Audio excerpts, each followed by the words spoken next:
Hey everyone, it's Throbby, and I've been enjoying EU5 so much that I wanted to share some tips and tricks with you guys. Now that I've crossed 100 hours, I feel like I can really accurately tell you, here's some things that I do every game, and these are some things that I did not know when I first started. If you enjoy the video, please like, comment, subscribe, and also wishlist our game Winter Reach Emporium. And on to the video.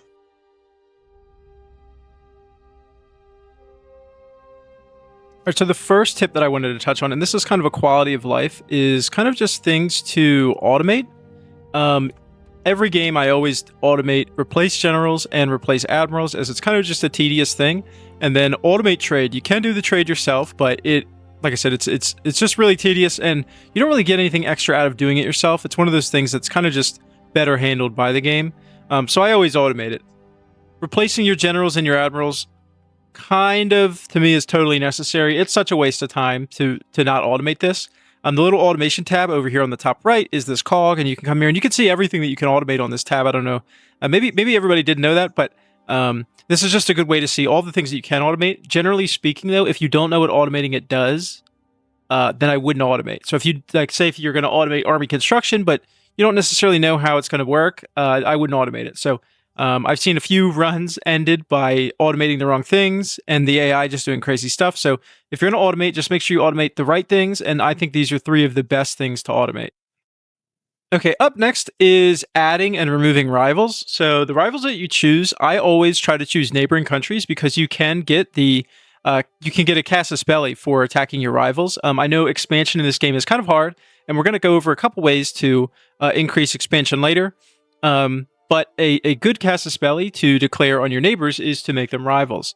And then how you remove your rivals, you'll actually go to your diplomacy screen and see all of your current relations, and you'll just click on your rivals here, and then you can just pull it up, and then if you see, you can right-click to remove a rival. It's going to cost you 25 stability, but if you ever rival the wrong person and you're okay with taking the hit, this is how you remove the rival. It's really easy. It's just one of those things that the game doesn't necessarily tell you exactly how to get here, and I think it was important to show, because I had an issue finding it, and then I've had friends who've had an issue finding it, so it seems like a relevant enough tip. So that is tip number 2. All right, and tip number 3, this guy automates everything. Not actually, though, but the cabinet function is a very good one to automate, especially if you don't know what they should be doing. They'll automatically focus on integrating, so it's good if you conquer a lot of stuff. Just throw this on and they'll automatically integrate. You don't have to pick and choose. Also, once they get done, they'll do different things that might be valuable, might be not. I generally go through the game turning this on and off. If I want them to do specific things, I'll turn it on, or off rather. I'll unautomate it. And then if I just don't really care what they do, I just want them to integrate or increase control or stabilize, then I'll turn it off. Then I will automate it so they can just automate it, because it's really not all that important unless you want them to do something specific. So tip number 3 is using the cabinet automation features just to lessen the micro of the game. All right, next I'm going to show you my favorite estate privileges. Okay, so the best estate privileges: autocracy. You're going to get the bonus crown power. That's really, really huge early on in the game. Depending on what nation you are, agricultural cultivation is really good. That extra food bonus, especially if you play a northern country where you don't produce a lot of food, is really good. And then also feudal nobility is really good. The estate modifier, loyalty of subjects, and specifically this campaign, I was playing towards traditional economy, and that was going to be good for me. So actually I went for it in this campaign. So those are the good crown ones at the start. Everybody generally starts with those ones at the start. Okay, next, estates for your nobles. What is really good here? Well, the answer is not really a lot of them. I think innovative is always better, so noble patronage for arts is actually pretty good. Now, granted, again, this is like nation to nation. I know some nations will have different noble estates to start the game with, privileges, that is. But I think noble patronage of arts is pretty good. I generally am going to go quantity, not quality. So you'll see here at the bottom, primacy of the nobility, you're going to get bonus discipline, which is pretty good. Monthly progress towards quality, which I don't actually necessarily want on this campaign, but then it's also 100% bonus on their power. So I don't think primacy and nobility is actually that good, especially for me this campaign. If you're playing a campaign where it would be good, then hey, go for it. But for me, I'm not doing it on this campaign. Next, for the clergy. And again, with the clergy, there's not a lot of really good ones. The really good one is Tolerance of the True Faith, which is going to give you monthly progress towards centralization, which is super important. I think centralization is the best thing that you can get as far as the values go. So we're always going to get this one. Promote cultural unity can be good. It just depends if you have to assimilate different cultures. But that's really it for the clergy. Next one is the burghers, which I think the best ones are in the burghers, especially if you're going to go plutocracy. There's lots of things here that are going to give you plutocracy, capital economy, individualism, things like that. This first one, allow trade center sponsorship, is huge. Market attraction is just so good if you control a market. So if we control a market, we're always going to go this one. Now, there's a couple other ones that are good here. This commercial advisory council is good. We're going to get trade capacity and capital economy. Anything towards innovative is always going to be good. Yield investments, we're going to move towards innovative and capital economy. This is like almost always good, even if we're not going capital economy. It's only 0.05, so it's still really good.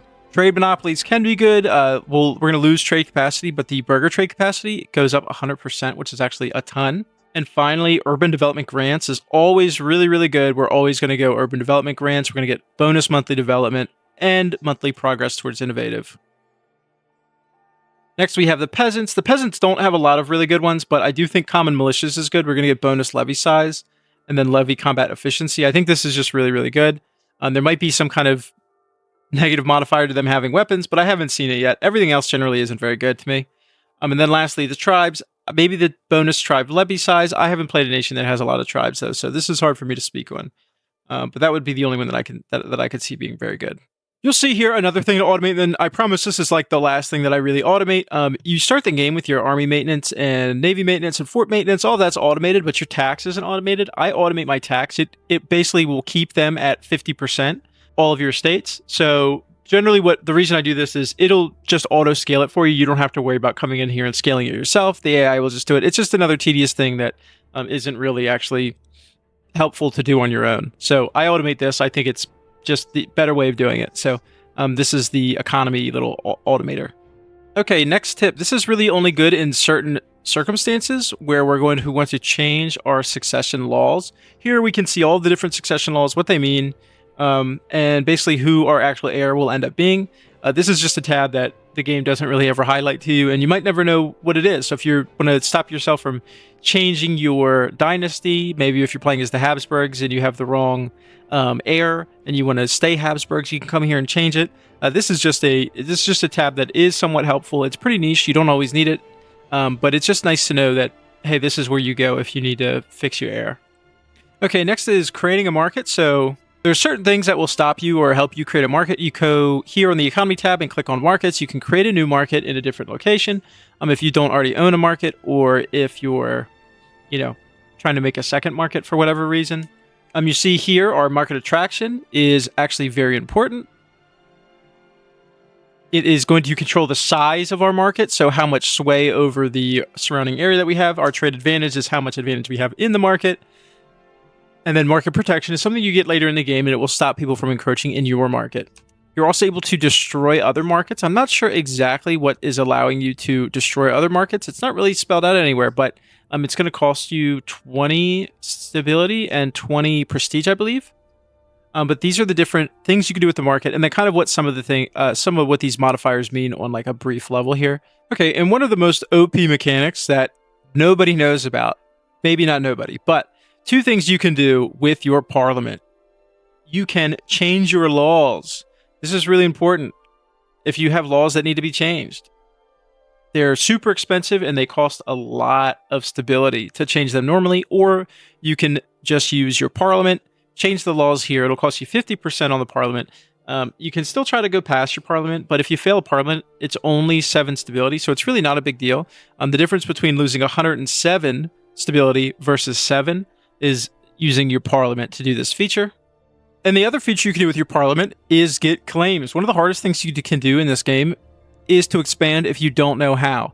Using your parliament to get claims is huge. Same thing, it'll cost you 50%, but you can get a claim on any nation, any province that is basically anywhere.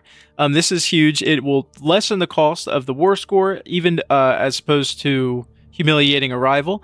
So this is way better than humiliating a rival, and I always recommend, if you need claims, to use your parliament to get it.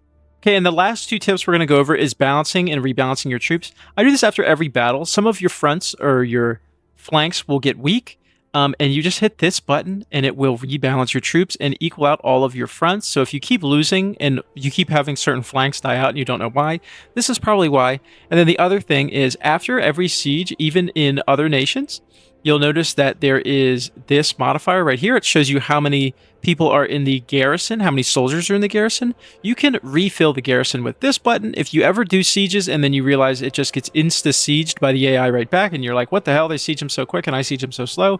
This is why, because the AI is refilling the garrisons and you are not. Hopefully those tips were helpful. That's, after 100 hours, what I found to be really, really helpful that I did not know, and the game didn't really outright tell me. If you enjoy the video, please like, comment, subscribe. Check out our Game Where to Reach Emporium in the description, and also in the comments, let me know what other kind of content you guys like. I read every single comment. Appreciate you guys watching, and have a good one.